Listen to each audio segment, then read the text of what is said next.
അല്ല മാമ, അപ്പൊ ഭൂമിയിൽ നിന്ന് അടർന്നു പോയൊരു പീസാണ് ചന്ദ്രനായിട്ട് മാറിയെന്നാണോ പറയുന്നത്? ഞാൻ വിശ്വസിക്കൂല.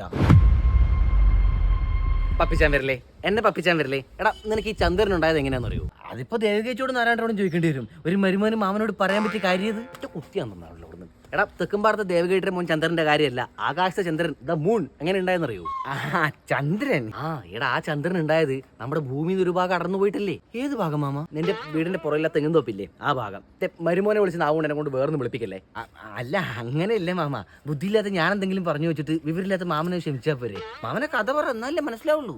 എടാ, 450 കോടി വർഷങ്ങൾക്ക് മുമ്പ് ഭൂമി വെറുതെ ഇരുന്നിട്ട് ഇങ്ങനെ ആകർഷിച്ചുകൊണ്ടിരിക്കുകയായിരുന്നു. അപ്പൊ ചൊവ്വേന്റെ അത്ര വലിപ്പമുള്ള ഒരു കുള്ള ഗ്രഹം ഉണ്ടായിരുന്നു. തീയാണ് ആ ഒരു ഗ്രഹത്തിന്റെ പേര്. അത് വന്നിട്ട് ഭൂമിനെ ഒറ്റയിടി. ആ ഇടിയിൽ ഭൂമിയുടെ ഒരു വലിയ ഭാഗം അടർന്നങ്ങോട്ട് മാറിപ്പോയി. അതാണ് പിന്നീട് ചന്ദ്രനായിട്ട് മാറിയത്. മനസ്സിലായ? അല്ലേ മാമ, ഇതിപ്പോ ഒരു മതി ഡിങ്കോൾഫി കഥ പോലെ ഉണ്ടല്ലോ. ഭൂമി ഇങ്ങനെ ആകർഷിച്ചുകൊണ്ടിരിക്കുന്നു, തീ വന്ന് ഇടിക്കുന്നു, അപ്പൊ തന്നെ ചന്ദ്രൻ ജനിക്കുന്നു. സത്യം പറഞ്ഞത് മാമൻ എന്നെ പറ്റിക്കാൻ ഉണ്ടാക്കിയ കഥയല്ലേ. എന്നെ പൊട്ടനാക്കല്ലേ മാമ. എടാ, ഇത് ഏറ്റവും കൂടുതൽ അംഗീകരിക്കപ്പെട്ടിട്ടുള്ള ജെയിന്റ് ഇമ്പാക്ട് തിയറിയാണ്. ഞാൻ പറഞ്ഞതല്ല. ആണ്, പക്ഷെ അങ്ങനെ ഇടിച്ചാൽ എങ്ങനെ? അപ്പൊ മറ്റേ മുയൽ എവിടുന്ന് വന്ന്? മുയലാ? ഏത് മുയൽ? അല്ല, നമ്മള് മറ്റേ മാമണം സമയത്ത് കാണിച്ചിരുമ്പോ മുയലിന്റെ രൂപത്തിലുള്ള സംഭവം അതെവിടുന്ന് വന്ന്? ശാസ്ത്രം കണ്ടുപിടിച്ച